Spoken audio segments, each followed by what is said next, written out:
أعوذ بالله من الشيطان الرجيم. بسم الله الرحمن الرحيم. ألف لام ميم. ذلك الكتاب لا ريب فيه هدى للمتقين الذين يؤمنون بالغيب ويقيمون الصلاة ومما رزقناهم ينفقون والذين يؤمنون بما أنزل إليك وما أنزل من قبلك وبالآخرة هم يوقنون أولئك على هدى من ربهم وأولئك هم المفلحون إن الذين كفروا سواء عليهم أأنذرتهم أم لم تنذرهم لا يؤمنون ختم الله على قلوبهم وعلى سمعهم وعلى أبصارهم غشاوة ولهم عذاب عظيم ومن الناس من يقول آمنا بالله وباليوم الآخر وما هم بمؤمنين يخادعون الله والذين آمنوا وما يخدعون إلا أنفسهم وما يشعرون في قلوبهم مرض فزادهم الله مرضا ولهم عذاب أليم بما كانوا يكذبون وإذا قيل لهم لا تفسدوا في الأرض قالوا إنما نحن مصلحون ألا إنهم هم المفسدون ولكن لا يشعرون وإذا قيل لهم آمنوا كما آمن الناس قالوا أنؤمن كما آمن السفهاء ألا إنهم هم السفهاء ولكن لا يعلمون وإذا لقوا الذين آمنوا قالوا آمنا وإذا خلوا إلى شياطينهم قالوا إنا معكم إنما نحن مستهزئون الله يستهزئ بهم ويمدهم في طغيانهم يعمهون أولئك الذين اشتروا الضلالة بالهدى فما ربحت تجارتهم وما كانوا مهتدين مثلهم كمثل الذي استوقد نارا فلما أضاءت ما حوله ذهب الله بنورهم وتركهم في ظلمات لا يبصرون صم بكم عمي فهم لا يرجعون أو كصيب من السماء فيه ظلمات ورعد وبرق يجعلون أصابعهم في آذانهم من الصواعق حذر الموت والله محيط بالكافرين يكاد البرق يخطف أبصارهم كلما أضاء لهم مشوا فيه وإذا أظلم عليهم قاموا ولو شاء الله لذهب بسمعهم وأبصارهم إن الله على كل شيء قدير يا أيها الناس اعبدوا ربكم الذي خلقكم والذين من قبلكم لعلكم تتقون الذي جعل لكم الأرض فراشا والسماء بناء وأنزل من السماء ماء فأخرج به من الثمرات رزقا لكم فلا تجعلوا لله أندادا وأنتم تعلمون وإن كنتم في ريب مما نزلنا على عبدنا فأتوا بسورة من مثله وادعوا شهداءكم من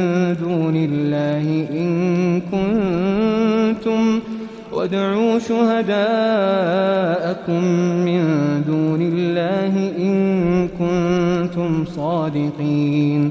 فإن لم تفعلوا ولن تفعلوا فاتقوا النار التي وقودها الناس والحجارة أعدت للكافرين وبشر الذين آمنوا وعملوا الصالحات أن لهم جنات تجري من تحتها الأنهار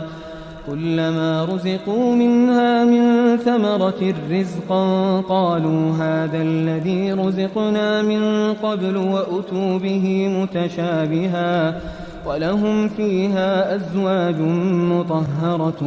وهم فيها خالدون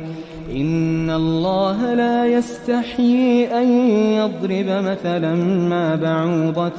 فما فوقها فأما الذين آمنوا فيعلمون أنه الحق من ربهم وأما الذين كفروا فيقولون ماذا أراد الله بهذا مثلا يضل به كثيرا ويهدي به كثيرا وما يضل به إلا الفاسقين الذين ينقضون عهد الله من بعد ميثاقه ويقطعون ما أمر الله به أن يوصل ويفسدون في الأرض أولئك هم الخاسرون كيف تكفرون بالله وكنتم أمواتا فأحياكم ثم يميتكم ثم يحييكم ثم إليه ترجعون هو الذي خلق لكم ما في الأرض جميعا ثم استوى إلى السماء فسواهن 7 سماوات وهو بكل شيء عليم وإذ قال ربك للملائكة إني جاعل في الأرض خليفة قالوا أتجعل فيها من يفسد فيها ويسفك الدماء ونحن نسبح بحمدك ونقدس لك قال إني أعلم ما لا تعلمون وعلم آدم الأسماء كلها ثم عرضهم على الملائكة فقال أنبئوني بأسماء هؤلاء إن كنتم صادقين قالوا سبحانك لا علم لنا إلا ما علمتنا إنك أنت العليم الحكيم قال يا آدم أنبئهم بأسمائهم فلما أنبأهم بأسمائهم قال ألم أقل لكم إني أعلم غيب السماوات والأرض وأعلم ما تبدون وما كنتم تكتمون وإذ قلنا للملائكة اسجدوا لآدم فسجدوا إلا إبليس أبى واستكبر وكان من الكافرين وقلنا يا آدم اسكن أنت وزوجك الجنة وكلا منها رغدا حيث شئتما ولا تقربا هذه الشجرة فتكونا من الظالمين فأزلهما الشيطان عنها فأخرجهما مما كانا فيه وقلنا اهبطوا بعضكم لبعض عدو ولكم في الأرض مستقر ومتاع إلى حين فتلقى آدم من ربه كلمات فتاب عليه إنه هو التواب الرحيم قلنا اهبطوا منها جميعا فإما يأتينكم مني هدى فمن تبع هداي فلا خوف عليهم ولا هم يحزنون والذين كفروا وكذبوا بآياتنا أولئك أصحاب النار هم فيها خالدون يا بني إسرائيل اذكروا نعمتي التي أنعمت عليكم وأوفوا بعهدي أوف بعهدكم وإياي فارهبون وآمنوا بما أنزلت مصدقا لما معكم ولا تكونوا أول كافر به ولا تشتروا بآياتي ثمنا قليلا وإياي فاتقون ولا تلبسوا الحق بالباطل وتكتموا الحق وأنتم تعلمون وأقيموا الصلاة وآتوا الزكاة واركعوا مع الراكعين أتأمرون الناس بالبر وتنسون أنفسكم وأنتم تتلون الكتاب أفلا تعقلون واستعينوا بالصبر والصلاة وإنها لكبيرة إلا على الخاشعين الذين يظنون أنهم ملاقو ربهم وأنهم إليه راجعون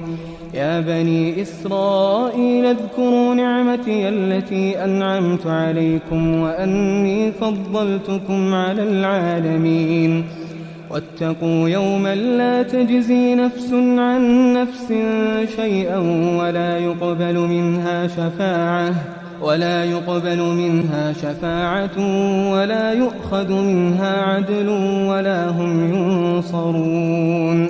وإذ نجيناكم من آل فرعون يسومونكم سوء العذاب يذبحون أبناءكم ويستحيون نساءكم وفي ذلكم بلاء من ربكم عظيم وإذ فرقنا بكم البحر فأنجيناكم وأغرقنا آل فرعون وأنتم تنظرون وإذ واعدنا موسى 40 ليلة ثم اتخذتم العجل من بعده وأنتم ظالمون ثم عفونا عنكم من بعد ذلك لعلكم تشكرون وإذ آتينا موسى الكتاب والفرقان لعلكم تهتدون وإذ قال موسى لقومه يا قوم إنكم ظلمتم أنفسكم باتخاذكم العجل فتوبوا إلى بارئكم فاقتلوا أنفسكم ذلكم خير لكم عند بارئكم فتاب عليكم إنه هو التواب الرحيم وإذ قلتم يا موسى لن نؤمن لك حتى نرى الله جهرة فأخذتكم الصاعقة وأنتم تنظرون ثم بعثناكم من بعد موتكم لعلكم تشكرون وظللنا عليكم الغمام وأنزلنا عليكم المن والسلوى كلوا من طيبات ما رزقناكم وما ظلمونا ولكن كانوا أنفسهم يظلمون وإذ قلنا ادخلوا هذه القرية فكلوا منها حيث شئتم رغدا وادخلوا الباب سجدا وقولوا حطة نغفر لكم خطاياكم وسنزيد المحسنين فبدل الذين ظلموا قولا غير الذي قيل لهم فأنزلنا على الذين ظلموا رجزا من السماء بما كانوا يفسقون وإذ استسقى موسى لقومه فقلنا اضرب بعصاك الحجر فانفجرت منه 12 عينا قد علم كل أناس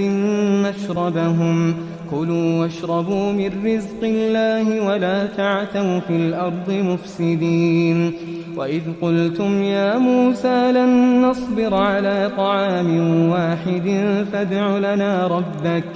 فادع لنا ربك يخرج لنا مما تنبت الأرض من بقلها وقثائها وفومها وعدسها وبصلها قال أتستبدلون الذي هو أدنى بالذي هو خير اهبطوا مصرا فإن لكم ما سألتم وضربت عليهم الذلة والمسكنة وباءوا بغضب من الله ذلك بأنهم كانوا يكفرون بآيات الله ويقتلون النبيين بغير الحق ذلك بما عصوا وكانوا يعتدون إن الذين آمنوا والذين هادوا والنصارى والصابئين من آمن بالله واليوم الآخر وعمل صالحا فلهم أجرهم عند ربهم ولا خوف عليهم ولا هم يحزنون وإذ أخذنا ميثاقكم ورفعنا فوقكم الطور خذوا ما آتيناكم بقوة واذكروا ما فيه لعلكم تتقون ثم توليتم من بعد ذلك فلولا فضل الله عليكم ورحمته لكنتم من الخاسرين ولقد علمتم الذين اعتدوا منكم في السبت فقلنا لهم كونوا قردة خاسئين فجعلناها نكالا لما بين يديها وما خلفها وموعظة للمتقين وإذ قال موسى لقومه إن الله يأمركم أن تذبحوا بقرة قالوا أتتخذنا هزوا قال أعوذ بالله أن أكون من الجاهلين قالوا ادع لنا ربك يبين لنا ما هي قال إنه يقول إنها بقرة لا فارض ولا بكر عوان بين ذلك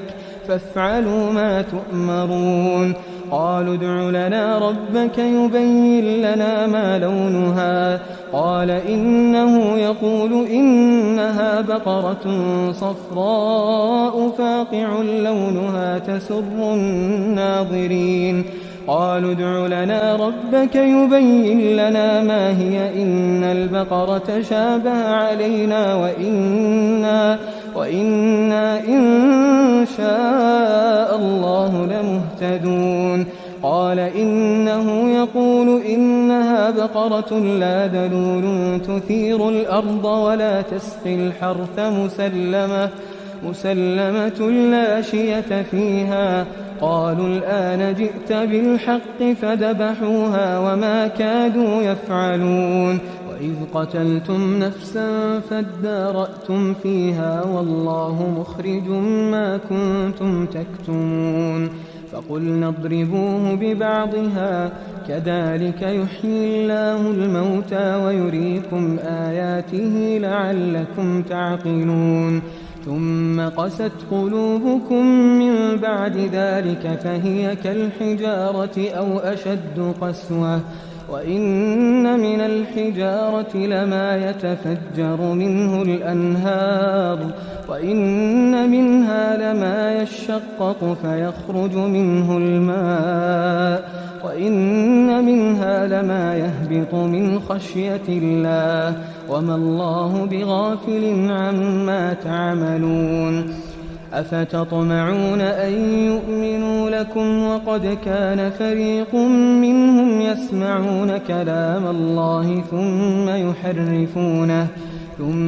يحرفونه من بعد ما عقلوه وهم يعلمون وإذا لقوا الذين آمنوا قالوا آمنا وإذا خلا بعضهم إلى بعض قالوا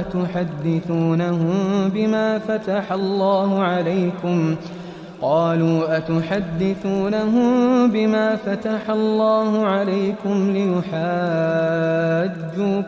به عند ربكم أفلا تعقلون أولا يعلمون أن الله يعلم ما يسرون وما يعلنون ومنهم أميون لا يعلمون الكتاب إلا أماني وإن هم إلا يظنون فويل للذين يكتبون الكتاب بأيديهم ثم يقولون هذا من عند الله ليشتروا به ثمنا قليلا فويل لهم مما كتبت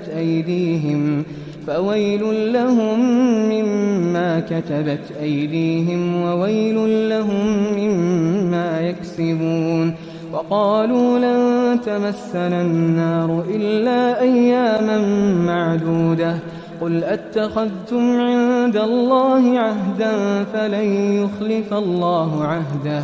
أم تقولون على الله ما لا تعلمون بلى من كسب سيئة وأحاطت به خطيئته فأولئك أصحاب النار هم فيها خالدون والذين آمنوا وعملوا الصالحات أولئك أصحاب الجنة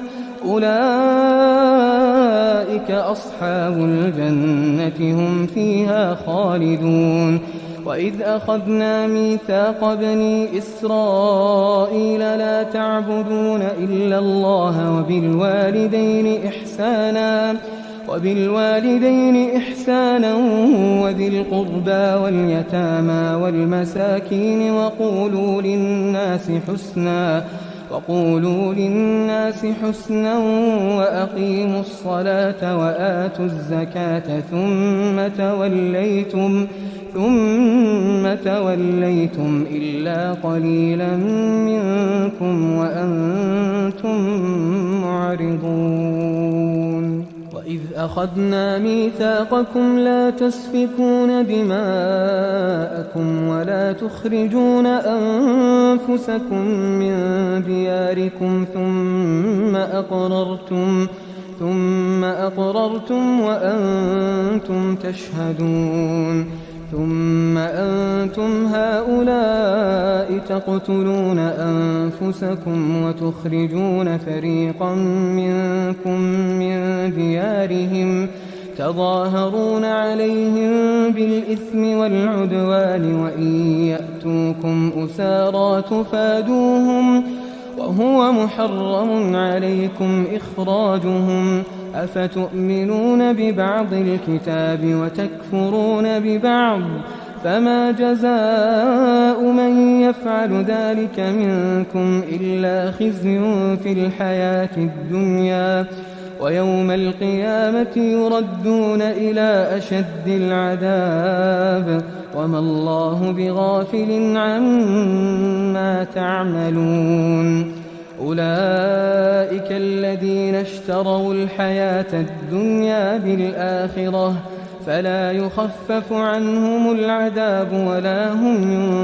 ينصرون ولقد آتينا موسى الكتاب وقفينا من بعده بالرسل وآتينا عيسى ابن مريم البينات وأيدناه بروح القدس أفكلما جاءكم رسول بما لا تهوى أنفسكم استكبرتم ففريقا كذبتم وفريقا تقتلون وقالوا قلوبنا غلف بل لعنهم الله بكفرهم فقليلا ما يؤمنون ولما جاءهم كتاب من عند الله مصدق لما معهم وكانوا من قبل يستفتحون على الذين كفروا فلما جاءهم ما عرفوا كفروا به فلعنة الله على الكافرين. بئس ما اشتروا به أنفسهم أن يكفروا بما أنزل الله بغيا أن ينزل الله من فضله على من يشاء من عباده فباءوا بغضب على غضب وللكافرين عذاب مهين. وإذا قيل لهم آمنوا بما أنزل الله قالوا نؤمن بما أنزل علينا ويكفرون بما وراءه وهو الحق مصدقا لما معهم. قل فلم تقتلون أنبياء الله من قبل إن كنتم مؤمنين. ولقد جاءكم موسى بالبينات ثم اتخذتم العجل من بعده وأنتم ظالمون. وإذ أخذنا ميثاقكم ورفعنا فوقكم الطور خذوا ما آتيناكم بقوة واسمعوا قالوا سمعنا وعصينا وأشربوا في قلوبهم العجل بكفرهم. قل بئس ما يأمركم به إيمانكم إن كنتم مؤمنين. قل إن كانت لكم الدار الآخرة عند الله خالصة من دون الناس فتمنوا الموت إن كنتم صادقين ولن يتمنوه أبدا بما قدمت أيديهم والله عليم بالظالمين. ولتجدنهم أحرص الناس على حياة ومن الذين أشركوا يود أحدهم لو يعمر 1000 سنة وما هو بمزحزحه من العذاب أن يعمر والله بصير بما يعملون. قل من كان عدوا لجبريل فإنه نزله على قلبك بإذن الله مصدقا لما بين يديه وهدى وبشرى للمؤمنين. من كان عدوا لله وملائكته ورسله وجبريل وميكال فإن الله عدو للكافرين. ولقد أنزلنا إليك آيات بينات وما يكفر بها إلا الفاسقون. أو كلما عاهدوا عهدا نبذه فريق منهم بل أكثرهم لا يؤمنون. ولما جاءهم رسول من عند الله مصدق لما معهم نبذ فريق من الذين أوتوا الكتاب كتاب الله وراء ظهورهم كأنهم لا يعلمون. واتبعوا ما تتلو الشياطين على ملك سليمان وما كفر سليمان ولكن الشياطين كفروا يعلمون الناس السحر وما أنزل على الملكين ببابل هاروت وماروت وما يعلمان من أحد حتى يقولا إنما نحن فتنة فلا تكفر فيتعلمون منهما ما يفرقون به بين المرء وزوجه وما هم بضارين به من أحد إلا بإذن الله ويتعلمون ما يضرهم ولا ينفعهم ولقد علموا لمن اشتراه ما له في الآخرة من خلاق ولبئس ما شروا به أنفسهم لو كانوا يعلمون. ولو أنهم آمنوا واتقوا لمثوبة من عند الله خير لو كانوا يعلمون. يا أيها الذين آمنوا لا تقولوا راعنا وقولوا انظرنا واسمعوا وللكافرين عذاب أليم. ما يود الذين كفروا من أهل الكتاب ولا المشركين أن ينزل عليكم من خير من ربكم والله يختص برحمته من يشاء والله ذو الفضل العظيم. ما ننسخ من آية أو ننسها نأت بخير منها أو مثلها. ألم تعلم أن الله على كل شيء قدير. ألم تعلم أن الله له ملك السماوات والأرض وما لكم من دون الله من ولي ولا نصير. أم تريدون أن تسألوا رسولكم كما سئل موسى من قبل ومن يتبدل الكفر بالإيمان فقد ضل سواء السبيل. ود كثير من أهل الكتاب لو يردونكم من بعد إيمانكم كفارا حسدا من عند أنفسهم من بعد ما تبين لهم الحق. فاعفوا واصفحوا حتى يأتي الله بأمره إن الله على كل شيء قدير. وأقيموا الصلاة وآتوا الزكاة وما تقدموا لأنفسكم من خير تجدوه عند الله إن الله بما تعملون بصير. وقالوا لن يدخل الجنة إلا من كان هودا أو نصارى تلك أمانيهم قل هاتوا برهانكم إن كنتم صادقين. بلى من أسلم وجهه لله وهو محسن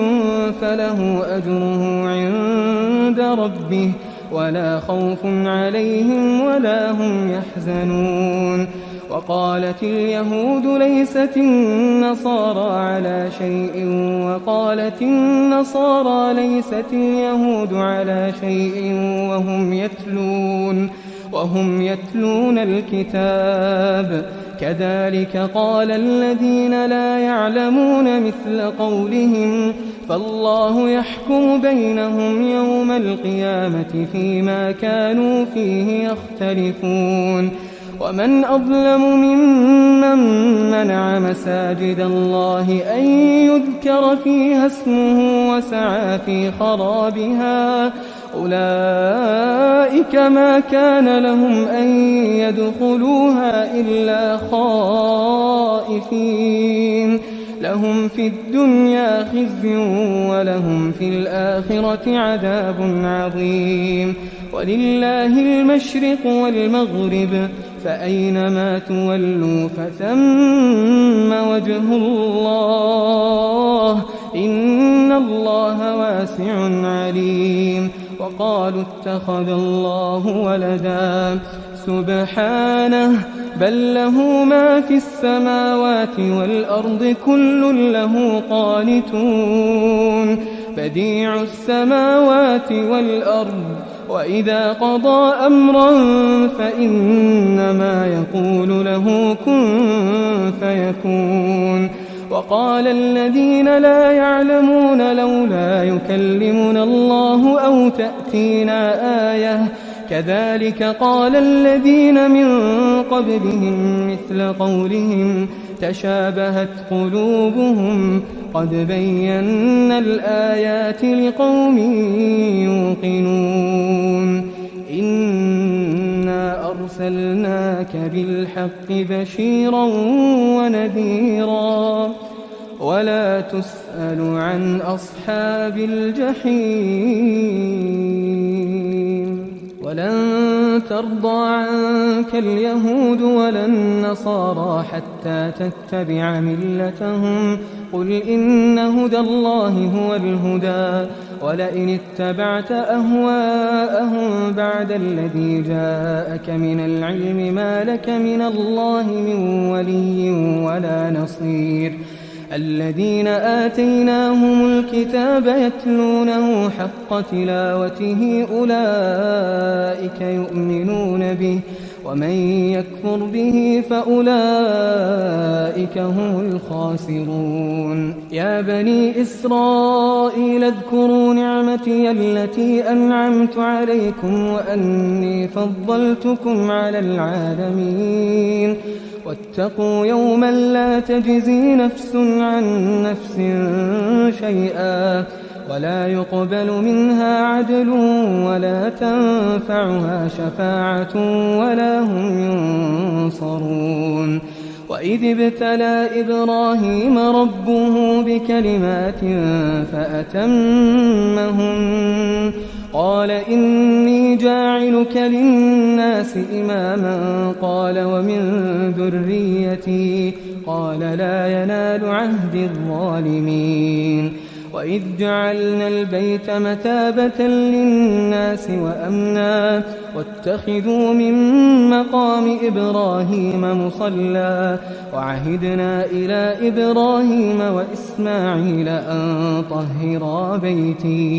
أن طهرا بيتي للطائفين والعاكفين والركع السجود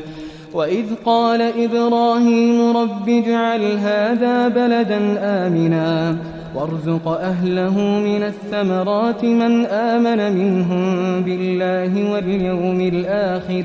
قال ومن كفر فأمتعه قليلا ثم أضطره إلى عذاب النار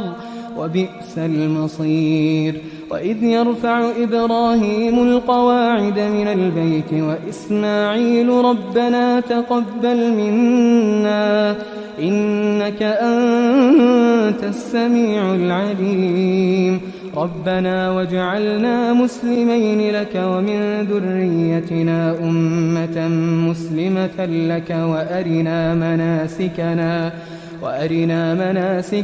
وتب علينا إنك أنت التواب الرحيم ربنا وابعث فيهم رسولا منهم يتلو عليهم آياتك ويعلمهم الكتاب والحكمة ويزكيهم إنك أنت العزيز الحكيم ومن يرغب عن ملة إبراهيم إلا من سفه نفسه ولقد اصطفيناه في الدنيا وإنه في الآخرة لمن الصالحين إذ قال له ربه أسلم قال أسلمت لرب العالمين ووصى بها إبراهيم بنيه ويعقوب يا بني إن الله اصطفى لكم الدين فلا تموتن إلا وأنتم مسلمون أم كنتم شهداء إذ حضر يعقوب الموت إذ قال لبنيه ما تعبدون من بعدي قالوا نعبد إلهك وإله آبائك إبراهيم وإسماعيل وإسحاق إلها واحدا ونحن له مسلمون تلك أمة قد خلت لها ما كسبت ولكم ما كسبتم ولا تسألون عما كانوا يعملون وقالوا كونوا هودا أو نصارى تهتدوا قل بل ملة إبراهيم حنيفا وما كان من المشركين قولوا آمنا بالله وما أنزل إلينا وما أنزل إلى إبراهيم وما أنزل إلى إبراهيم وإسماعيل وإسحاق ويعقوب والأسباط وما أوتي موسى وعيسى وما أوتي النبيون من ربهم لا نفرق بين أحد منهم ونحن له مسلمون فإن آمنوا بمثل ما آمنتم به فقد اهتدوا وإن تولوا فإنما هم في شقاق فسيكفيكهم الله وهو السميع العليم صبغة الله ومن أحسن من الله صبغة ونحن له عابدون قل أتحاجوننا في الله وهو ربنا وربكم ولنا أعمالنا ولكم أعمالكم ونحن له مخلصون أم تقولون إن إبراهيم وإسماعيل وإسحاق ويعقوب والأسباط كانوا هودا أو نصارى قل أأنتم أعلم أم الله ومن أظلم ممن كتم شهادة عنده من الله وما الله بغافل عما تعملون تلك أمة قد خلت لها ما كسبت ولكم ما كسبتم ولا تسألون عما كانوا يعملون سيقول السفهاء من الناس ما ولاهم عن قبلتهم التي كانوا عليها قل لله المشرق والمغرب يهدي من يشاء إلى صراط مستقيم وكذلك جعلناكم أمة وسطا لتكونوا شهداء على الناس ويكون الرسول عليكم شهيدا وما جعلنا القبلة التي كنت عليها إلا لنعلم من يتبع الرسول ممن ينقلب على عقبيه وإن كانت لكبيرة إلا على الذين هدى الله وما كان الله ليضيع إيمانكم إن الله بالناس لرءوف رحيم قد نرى تقلب وجهك في السماء فلنولينك قبلة ترضاها فول وجهك شطر المسجد الحرام وحيث ما كنتم فولوا وجوهكم شطره وإن الذين أوتوا الكتاب ليعلمون أنه الحق من ربهم وما الله بغافل عما يعملون ولئن أتيت الذين أوتوا الكتاب بكل آية ما تبعوا قبلتك وما أنت بتابع قبلتهم وما بعضهم بتابع قبلة بعض ولئن اتبعت أهواءهم من بعد ما جاءك من العلم إنك إذا لمن الظالمين الذين آتيناهم الكتاب يعرفونه كما يعرفون أبناءهم وإن فريقا منهم ليكتمون الحق وهم يعلمون الحق من ربك فلا تكونن من الممترين ولكل وجهة هو موليها فاستبقوا الخيرات أينما تكونوا يأت بكم الله جميعا إن الله على كل شيء قدير ومن حيث خرجت فول وجهك شطر المسجد الحرام وإنه للحق من ربك وما الله بغافل عما تعملون ومن حيث خرجت فول وجهك شطر المسجد الحرام وحيث ما كنتم فولوا وجوهكم شطره لئلا يكون للناس عليكم حجة إلا الذين ظلموا منهم فلا تخشوهم واخشوني ولأتم نعمتي عليكم ولعلكم تهتدون كما أرسلنا فيكم رسولا منكم يتلو عليكم آياتنا ويزكيكم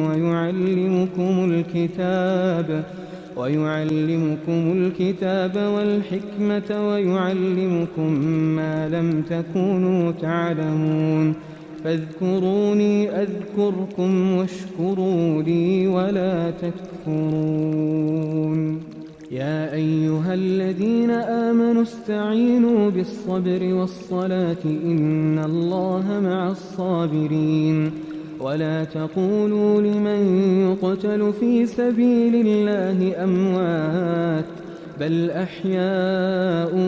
ولكن لا تشعرون ولنبلونكم بشيء من الخوف والجوع ونقص من الأموال والأنفس والثمرات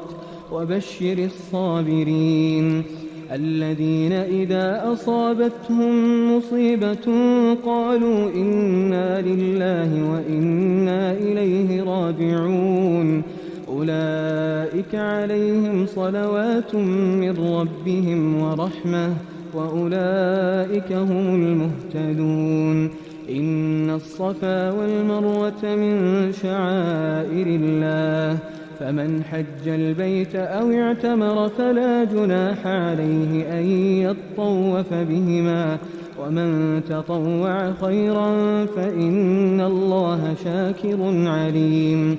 إن الذين يكتمون ما أنزلنا من البينات والهدى من بعد ما بيناه للناس في الكتاب أولئك يلعنهم الله ويلعنهم اللاعنون إلا الذين تابوا وأصلحوا وبينوا فأولئك أتوب عليهم وأنا التواب الرحيم إن الذين كفروا وماتوا وهم كفار أولئك عليهم لعنة الله والملائكة والناس أجمعين خالدين فيها لا يخفف عنهم العذاب ولا هم ينظرون وإلهكم إله واحد لا إله إلا هو الرحمن الرحيم إن في خلق السماوات والأرض واختلاف الليل والنهار والفلك التي تجري في البحر بما ينفع الناس وما أنزل الله من السماء من ماء فأحيا به الأرض بعد موتها وبث فيها من كل دابة وتصريف الرياح والسحاب المسخر بين السماء والأرض لآيات لقوم يعقلون ومن الناس من يتخذ من دون الله أندادا يحبونهم كحب الله والذين آمنوا أشد حبا لله ولو يرى الذين ظلموا إذ يرون العذاب أن القوة لله جميعا وأن الله شديد العذاب إذ تبرأ الذين اتبعوا من الذين اتبعوا ورأوا العذاب وتقطعت بهم الأسباب وقال الذين اتبعوا لو أن لنا كرة فنتبرأ منهم كما تبرؤوا منا كذلك يريهم الله أعمالهم حسرات عليهم وما هم بخارجين من النار. يا أيها الناس كلوا مما في الأرض حلالا طيبا ولا تتبعوا خطوات الشيطان إنه لكم عدو مبين. إنما يأمركم بالسوء والفحشاء وأن تقولوا على الله ما لا تعلمون. وإذا قيل لهم اتبعوا ما أنزل الله قالوا بل نتبع ما ألفينا عليه آباءنا أولو كان آباؤهم لا يعقلون شيئا ولا يهتدون. ومثل الذين كفروا كمثل الذي ينعق بما لا يسمع إلا دعاء ونداء صم بكم عمي فهم لا يعقلون. يا أيها الذين آمنوا كلوا من طيبات ما رزقناكم واشكروا لله إن كنتم إياه تعبدون. إنما حرم عليكم الميتة والدم ولحم الخنزير وما أهل به لغير الله فمن اضطر غير باغ ولا عاد فلا إثم عليه إن الله غفور رحيم. إن الذين يكتمون ما أنزل الله من الكتاب ويشترون به ثمنا قليلا أولئك ما يأكلون في بطونهم إلا النار ولا يكلمهم الله يوم القيامة ولا يزكيهم ولهم عذاب أليم. أولئك الذين اشتروا الضلالة بالهدى والعذاب بالمغفرة فما أصبرهم على النار. ذلك بأن الله نزل الكتاب بالحق وإن الذين اختلفوا في الكتاب لفي شقاق بعيد. ليس البر أن تولوا وجوهكم قبل المشرق والمغرب ولكن البر من آمن بالله واليوم الآخر والملائكة والكتاب والنبيين وآتى المال على حبه ذوي القربى واليتامى والمساكين وابن السبيل والسائلين وفي الرقاب وأقام الصلاة وآتى الزكاة والموفون بعهدهم إذا عاهدوا والصابرين في البأساء والضراء وحين البأس أولئك الذين صدقوا وأولئك هم المتقون. يا أيها الذين آمنوا كتب عليكم القصاص في القتل الحر بالحر والعبد بالعبد والأنثى بالأنثى فمن عفي له من أخيه شيء فاتباع بالمعروف وأداء إليه بإحسان ذلك تخفيف من ربكم ورحمة فمن اعتدى بعد ذلك فله عذاب أليم. ولكم في القصاص حياة يا أولي الألباب لعلكم تتقون. كتب عليكم إذا حضر أحدكم الموت إن ترك خيرا الوصية للوالدين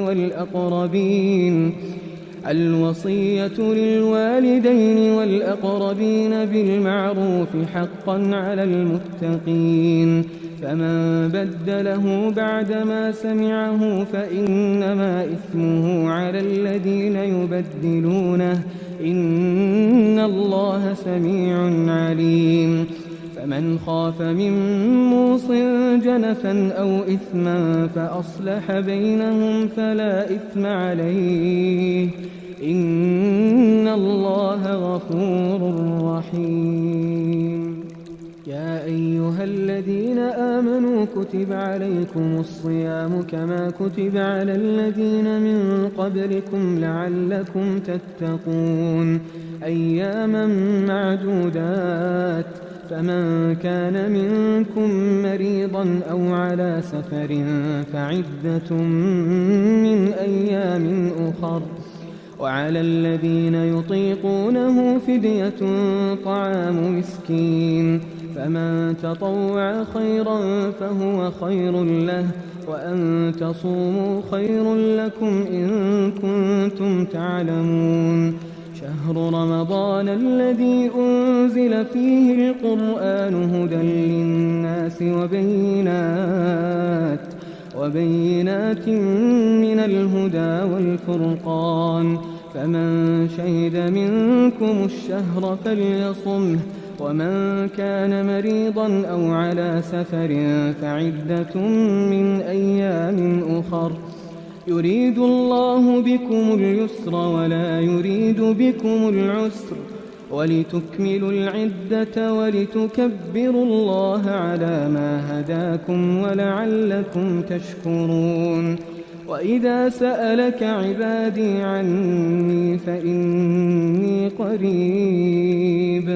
قريب أجيب دعوة الداع إذا دعان،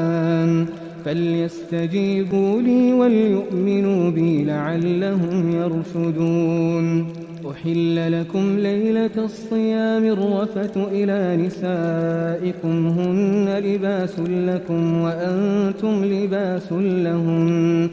علم الله أنكم كنتم تختانون أنفسكم فتاب عليكم وعفى عنكم، فالآن باشروهن وابتغوا ما كتب الله لكم، وكلوا واشربوا حتى يتبين لكم الخيط الأبيض من الخيط الأسود من الفجر، ثم أتموا الصيام إلى الليل، ولا تباشروهن وأنتم عاكفون في المساجد، تلك حدود الله فلا تقربوها، كذلك يبين الله آياته للناس لعلهم يتقون. ولا تأكلوا أموالكم بينكم بالباطل وتدلوا بها إلى الحكام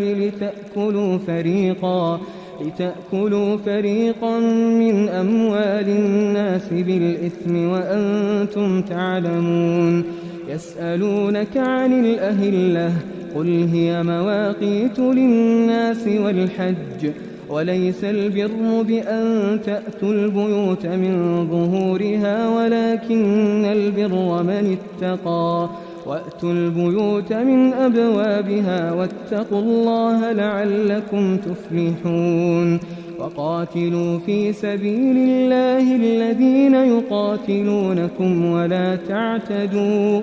إن الله لا يحب المعتدين.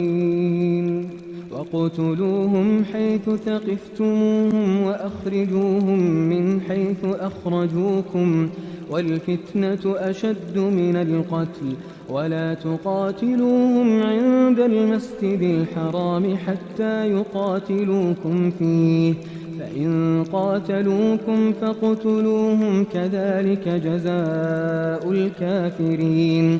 فإن انتهوا فإن الله غفور رحيم. وقاتلوهم حتى لا تكون فتنة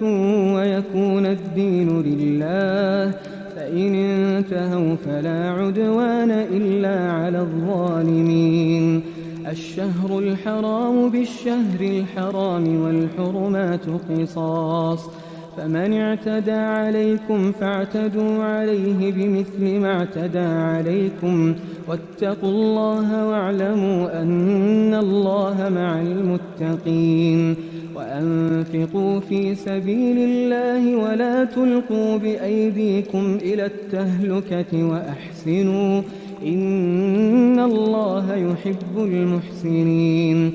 وأتموا الحج والعمرة لله فإن أحصرتم فما استيسر من الهدي ولا تحلقوا رؤوسكم حتى يبلغ الهدي محله فمن كان منكم مريضا أو به أذى من رأسه ففدية من صيام أو صدقة أو نسك فإذا أمنتم فمن تمتع بالعمرة إلى الحج فما استيسر من الهدي فمن لم يجد فصيام 3 أيام في الحج و7 إذا رجعتم تلك 10 كاملة ذلك لمن لم يكن أهله حاضر المسجد الحرام واتقوا الله واعلموا أن الله شديد العقاب الحج أشهر معلومات فمن فرض فيهن الحج فلا رفث ولا فسوق ولا جدال في الحج وما تفعلوا من خير يعلمه الله وتزودوا فإن خير الزاد التقوى واتقون يا أولي الألباب ليس عليكم جناح أن تبتغوا فضلا من ربكم فإذا أفضتم من عرفات فاذكروا الله عند المشعر الحرام واذكروه كما هداكم وإن كنتم من قبله لمن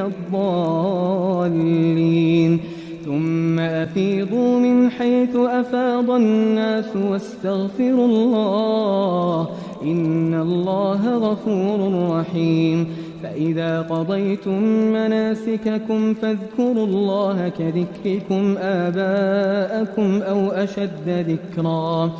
فمن الناس من يقول ربنا آتنا في الدنيا وما له في الآخرة من خلاق ومنهم من يقول ربنا آتنا في الدنيا حسنة وفي الآخرة حسنة وقنا عذاب النار أولئك لهم نصيب مما كسبوا والله سريع الحساب واذكروا الله في أيام معدودات فمن تعجل في يومين فلا إثم عليه ومن تأخر فلا إثم عليه لمن اتقى واتقوا الله واعلموا أنكم إليه تحشرون ومن الناس من يعجبك قوله في الحياة الدنيا ويشهد الله على ما في قلبه وهو ألد الخصام وإذا تولى سعى في الأرض ليفسد فيها ويهلك الحرث والنسل والله لا يحب الفساد وإذا قيل له اتق الله أخذته العزة بالإثم فحسبه جهنم ولبئس المهاد ومن الناس من يشري نفسه ابتغاء مرضات الله والله رؤوف بالعباد يا أيها الذين آمنوا ادخلوا في السلم كافة ولا تتبعوا خطوات الشيطان إنه لكم عدو مبين فإن زللتم من بعد ما جاءتكم البينات فاعلموا أن الله عزيز حكيم هل ينظرون إلا أن يأتيهم الله في ظلل من الغمام والملائكة وقضي الأمر وإلى الله ترجع الأمور سل بني إسرائيل كم آتيناهم من آية بينة ومن يبدل نعمة الله من بعد ما جاءته فإن الله شديد العقاب زين للذين كفروا الحياة الدنيا ويسخرون من الذين آمنوا والذين اتقوا فوقهم يوم القيامة والله يرزق من يشاء بغير حساب. كان الناس أمة واحدة فبعث الله النبيين مبشرين ومنذرين وأنزل معهم الكتاب بالحق ليحكم بين الناس فيما اختلفوا فيه وما اختلف فيه إلا الذين أوتوه من بعد ما جاءتهم البينات بغيا بينهم فهدى الله الذين آمنوا لما اختلفوا فيه من الحق بإذنه والله يهدي من يشاء إلى صراط مستقيم. أم حسبتم أن تدخلوا الجنة ولما يأتكم مثل الذين خلوا من قبلكم مستهم البأساء والضراء وزلزلوا حتى يقول الرسول والذين آمنوا معه متى نصر الله ألا إن نصر الله قريب. يسألونك ماذا ينفقون قل ما أنفقتم من خير فللوالدين والأقربين واليتامى والمساكين وابن السبيل وما تفعلوا من خير فإن الله به عليم. كتب عليكم القتال وهو كره لكم وعسى أن تكرهوا شيئا وهو خير لكم وعسى أن تحبوا شيئا وهو شر لكم والله يعلم وأنتم لا تعلمون. يسألونك عن الشهر الحرام قتال فيه قل قتال فيه كبير وصد عن سبيل الله وكفر به والمسجد الحرام وإخراج أهله منه أكبر عند الله والفتنة أكبر من القتل ولا يزالون يقاتلونكم حتى يردوكم عن دينكم إن استطاعوا ومن يرتد منكم عن دينه فيمت وهو كافر فأولئك حبطت أعمالهم في الدنيا والآخرة وأولئك أصحاب النار هم فيها خالدون. إن الذين آمنوا والذين هاجروا وجاهدوا في سبيل الله أولئك يرجون رحمة الله والله غفور رحيم. يسألونك عن الخمر والميسر قل فيهما إثم كبير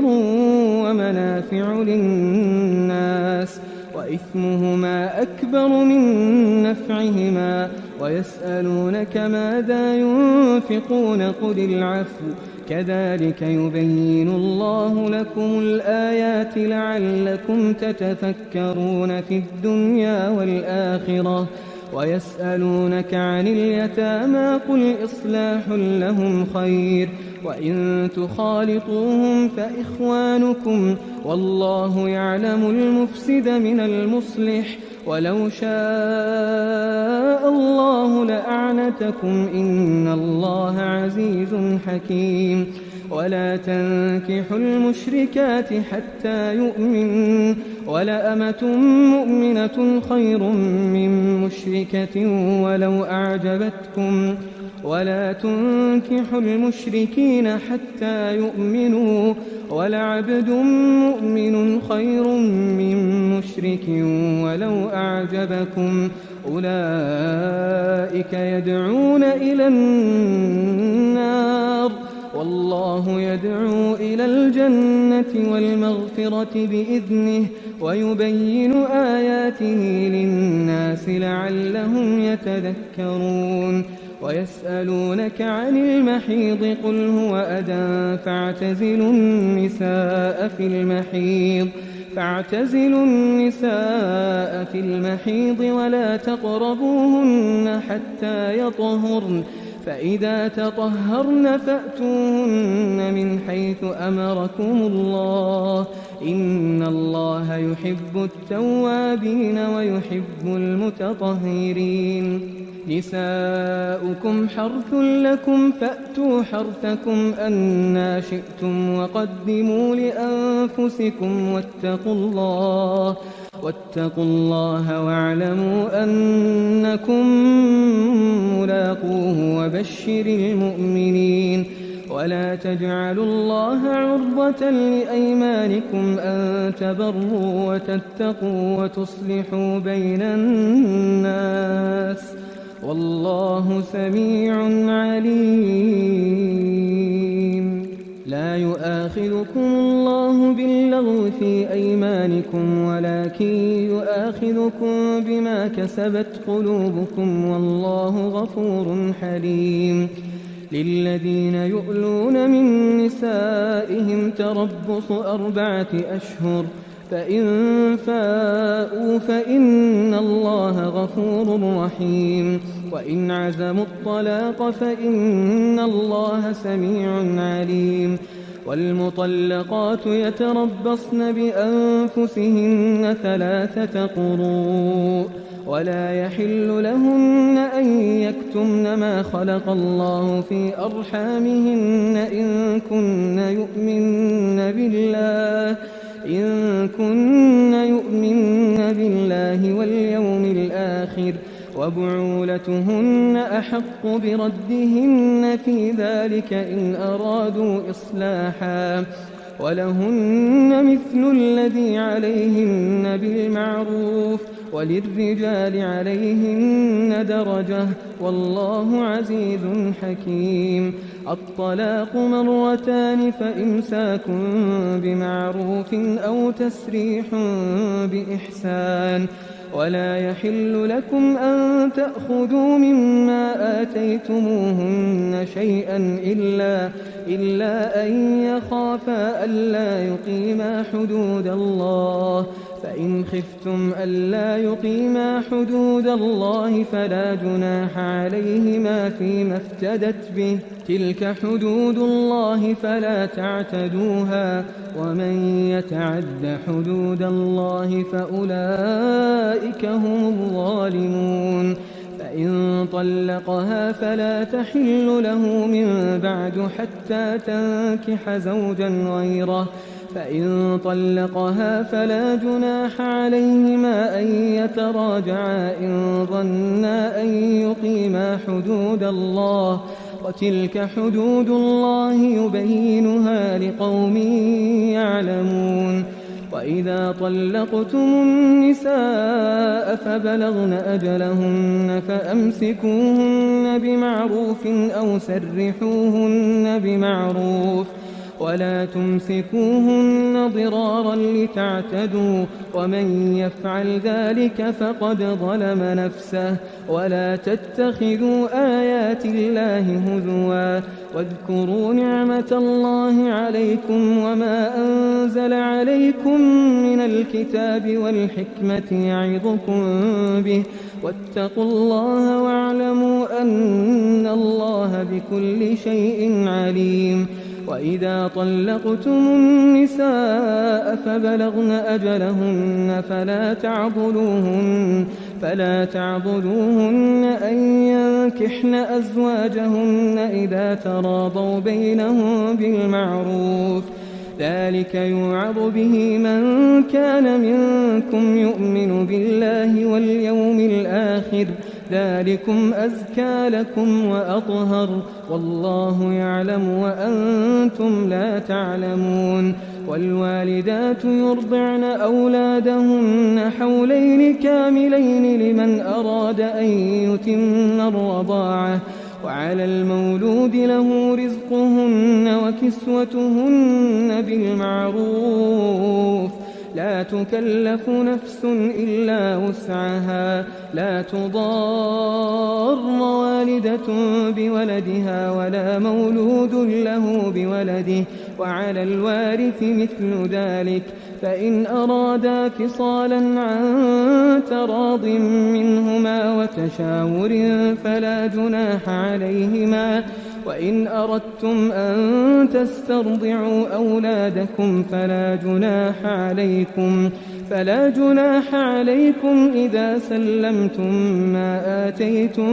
بالمعروف واتقوا الله واعلموا أن الله بما تعملون بصير. والذين يتوفون منكم ويذرون أزواجا يتربصن بأنفسهن 4 أشهر وعشرا فإذا بلغن أجلهن فلا جناح عليكم فيما فعلن في أنفسهن بالمعروف والله بما تعملون خبير. ولا جناح عليكم فيما عرضتم به من خطبة النساء أو أكننتم في أنفسكم علم الله أنكم ستذكرونهن ولكن لا تواعدوهن سرا إلا أن تقولوا قولا معروفا ولا تعزموا عقدة النكاح حتى يبلغ الكتاب أجله واعلموا أن الله يعلم ما في أنفسكم فاحذروه واعلموا أن الله غفور حليم. لا جناح عليكم إن طلقتم النساء ما لم تمسوهن أو تفرضوا لهن فريضة ومتعوهن على الموسع قدره وعلى المقتر قدره متاعا بالمعروف حقا على المحسنين. وإن طلقتموهن من قبل أن تمسوهن وقد فرضتم لهن فريضة فنصف ما فرضتم إلا أن يعفون أو يعفو الذي بيده عقدة النكاح وأن تعفوا أقرب للتقوى ولا تنسوا الفضل بينكم إن الله بما تعملون بصير. حافظوا على الصلوات والصلاة الوسطى وقوموا لله قانتين. فإن خفتم فرجالا أو ركبانا فإذا أمنتم فاذكروا الله كما علمكم ما لم تكونوا تعلمون. والذين يتوفون منكم ويذرون أزواجا وصية لأزواجهم متاعا إلى الحول غير إخراج فإن خرجن فلا جناح عليكم فيما فعلن في أنفسهن من معروف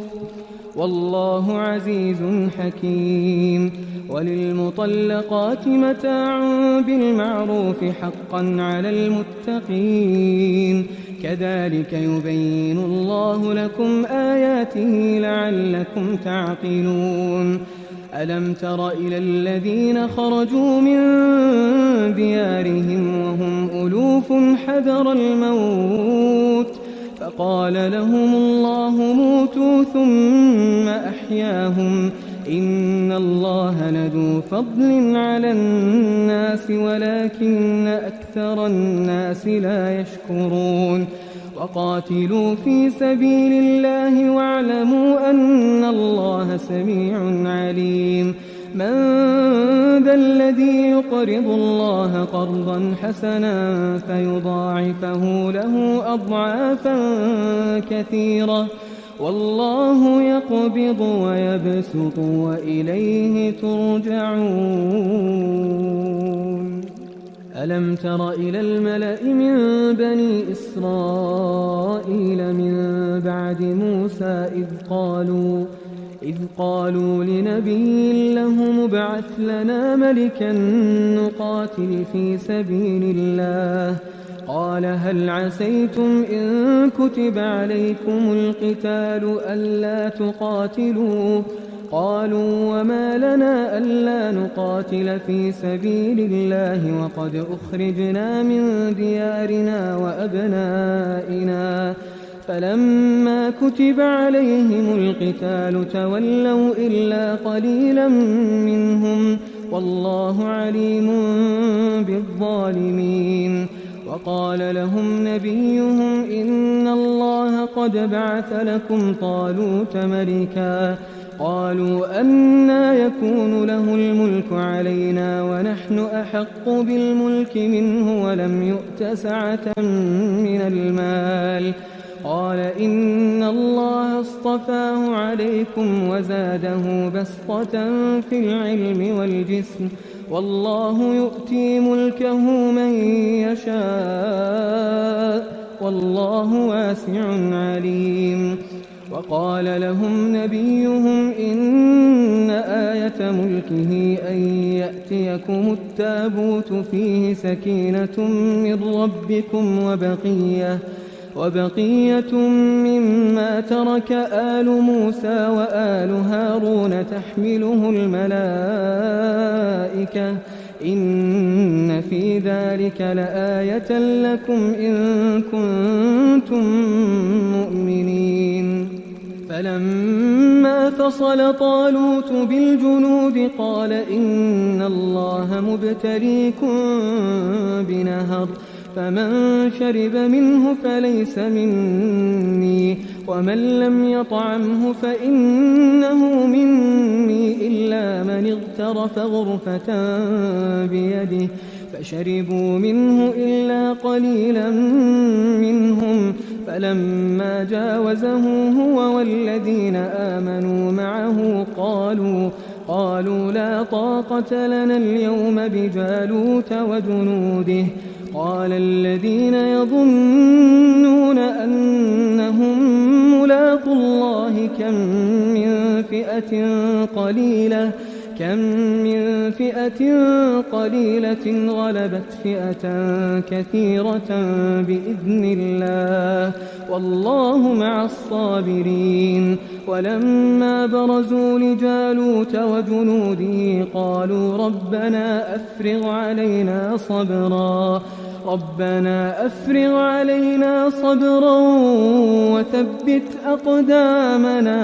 وثبت أقدامنا وانصرنا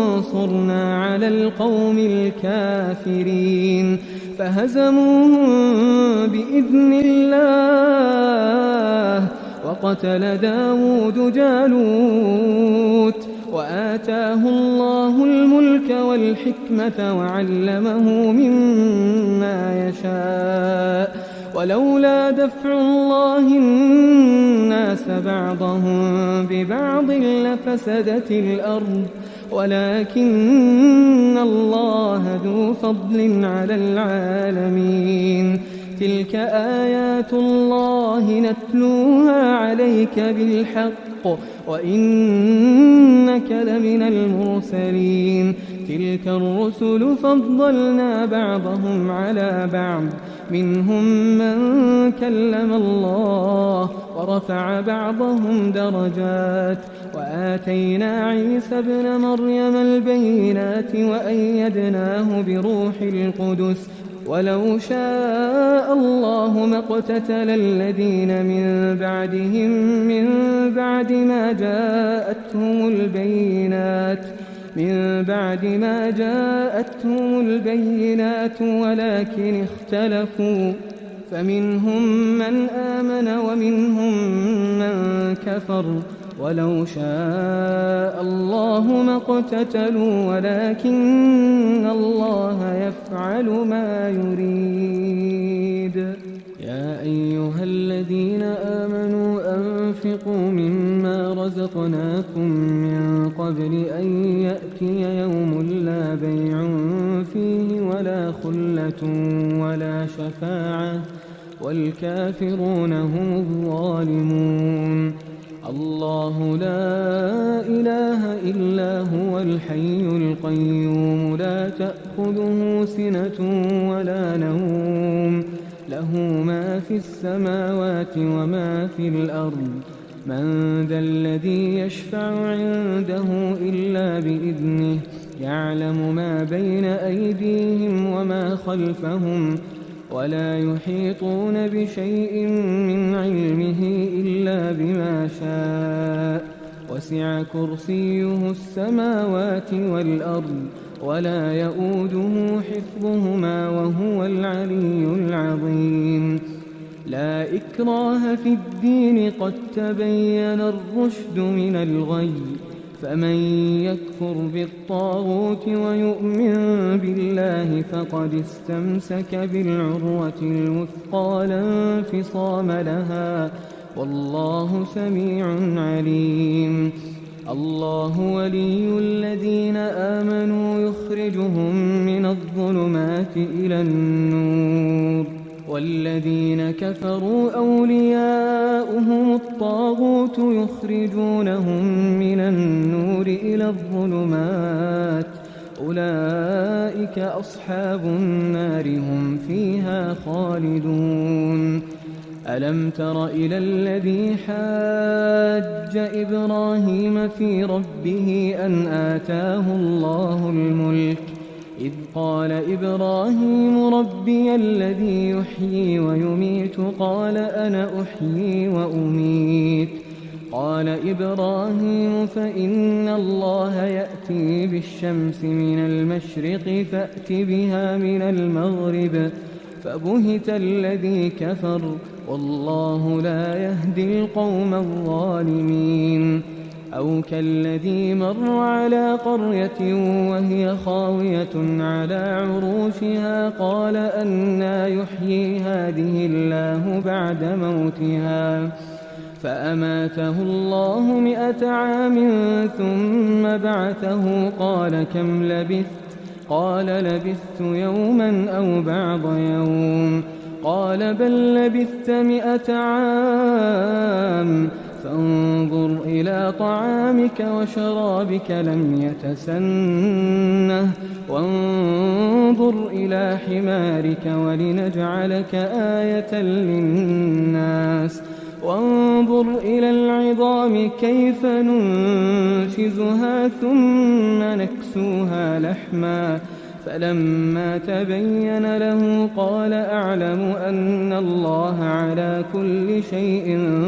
قدير وإذ قال إبراهيم رب أرني كيف تحيي الموتى قال أولم تؤمن قال بلى ولكن ليطمئن قلبي قال فخذ 4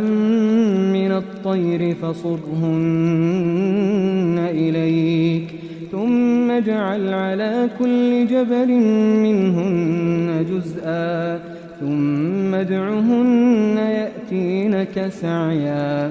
واعلم أن الله عزيز حكيم مثل الذين ينفقون أموالهم في سبيل الله كمثل حبة أنبتت 7 سنابل في كل سنبلة 100 حبة والله يضاعف لمن يشاء والله واسع عليم الذين ينفقون أموالهم في سبيل الله ثم لا يتبعون ما أنفقوا منا ولا أذى لهم أجرهم عند ربهم ولا خوف عليهم ولا هم يحزنون قول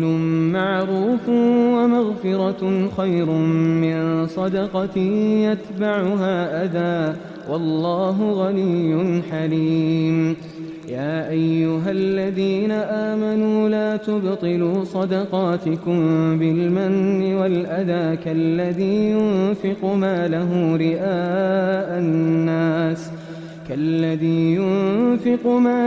رئاء الناس ولا يؤمن بالله واليوم الآخر فمثله كمثل صفوان عليه تراب فأصابه وابل فتركه صلدا لا يقدرون على شيء مما كسبوا والله لا يهدي القوم الكافرين ومثل الذين ينفقون أموالهم ابتغاء مرضات الله وتثبيتا من أنفسهم كمثل جنة بربوة أصابها وابل فآتت أكلها ضعفين فإن لم يصبها وابل فطل والله بما تعملون بصير أيود أحدكم أن تكون له جنة من نخيل وأعناب تجري من تحتها الأنهار له فيها من كل الثمرات وأصابه الكبر وله ذرية ضعفاء فأصابها إعصار فيه نار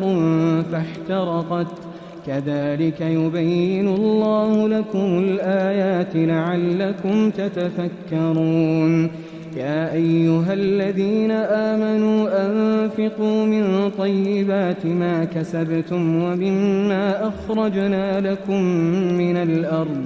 ولا تيمموا الخبيث منه تنفقون ولستم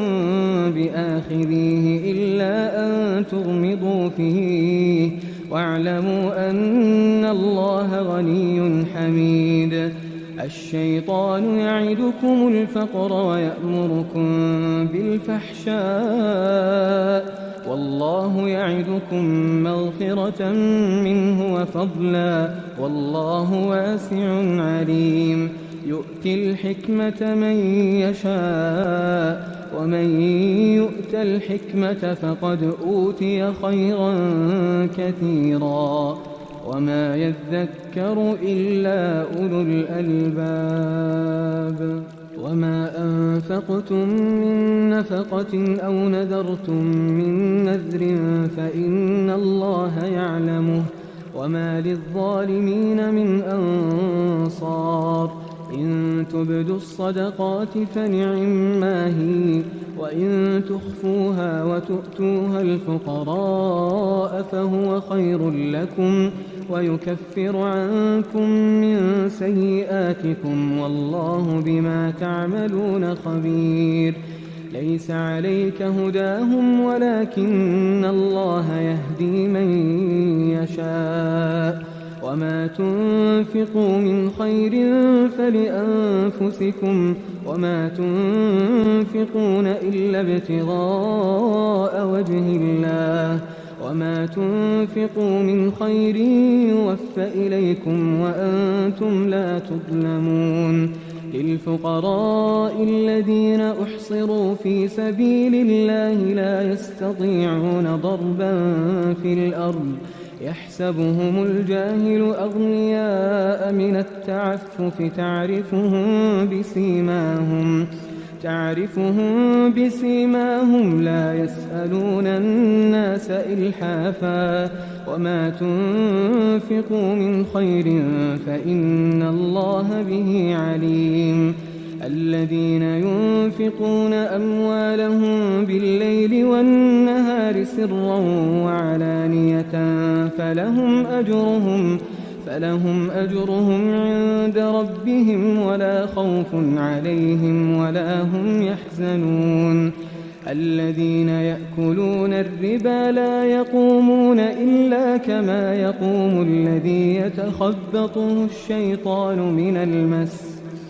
ذلك بأنهم قالوا إنما البيع مثل الربا وأحل الله البيع وحرم الربا فمن جاءه موعظة من ربه فانتهى فله ما سلف وأمره إلى الله ومن عاد فأولئك أصحاب النار هم فيها خالدون يمحق الله الربا ويربي الصدقات والله لا يحب كل كفار أثيم. إن الذين آمنوا وعملوا الصالحات وأقاموا الصلاة وآتوا الزكاة لهم أجرهم عند ربهم ولا خوف عليهم ولا هم يحزنون. يا أيها الذين آمنوا اتقوا الله وذروا ما بقي من الربا إن كنتم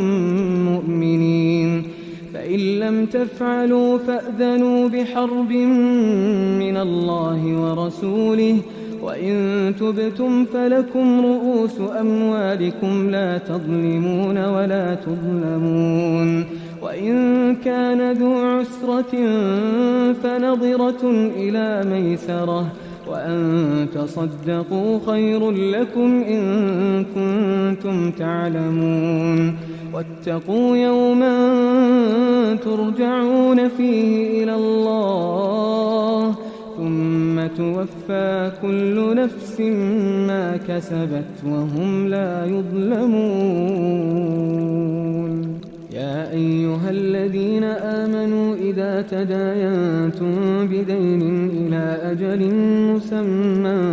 فاكتبوه، وليكتب بينكم كاتب بالعدل ولا يأب كاتب أن يكتب كما علمه الله، فليكتب وليملل الذي عليه الحق وليتق الله ربه ولا يبخس منه شيئا، فإن كان الذي عليه الحق سفيها أو ضعيفا أو لا يستطيع أن يمل هو فليملل وليه بالعدل، واستشهدوا شهيدين من رجالكم فإن لم يكونا رجلين فرجل وامرأتان ممن ترضون من الشهداء أن تضل إحداهما فتذكر إحداهما الأخرى، ولا يأبى الشهداء إذا ما دعوا، ولا تسأموا أن تكتبوه صغيرا أو كبيرا إلى أجله، ذلكم أقسط عند الله وأقوم للشهادة وأدنى ألا ترتابوا، إلا أن تكون تجارة حاضرة تديرونها بينكم فليس عليكم جناح ألا تكتبوها، وأشهدوا إذا تبايعتم ولا يضار كاتب ولا شهيد، وإن تفعلوا فإنه فسوق بكم، واتقوا الله ويعلمكم الله والله بكل شيء عليم. وإن كنتم على سفر ولم تجدوا كاتبا فرهان مقبوضة، فإن أمن بعضكم بعضا فليؤدي الذي اؤتمن أمانته وليتق الله ربه ولا تكتموا الشهادة، ومن يكتمها فإنه آثم قلبه والله بما تعملون عليم. لله ما في السماوات وما في الأرض، وإن تبدوا ما في أنفسكم أو تخفوه يحاسبكم به الله فيغفر لمن يشاء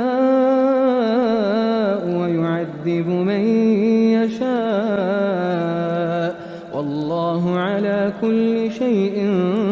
قدير. آمن الرسول بما أنزل إليه من ربه والمؤمنون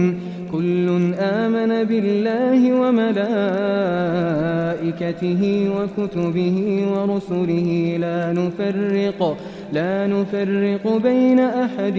من رسله وقالوا سمعنا وأطعنا غفرانك ربنا وإليك المصير. لا يكلف الله نفسا إلا وسعها، لها ما كسبت وعليها ما اكتسبت. ربنا لا تؤاخذنا إن نسينا أو أخطأنا، ربنا ولا تحمل علينا إصرا كما حملته على الذين من قبلنا، ربنا ولا تحملنا ما لا طاقة لنا به، واعف عنا واغفر لنا وارحمنا أنت مولانا فانصرنا على القوم الكافرين.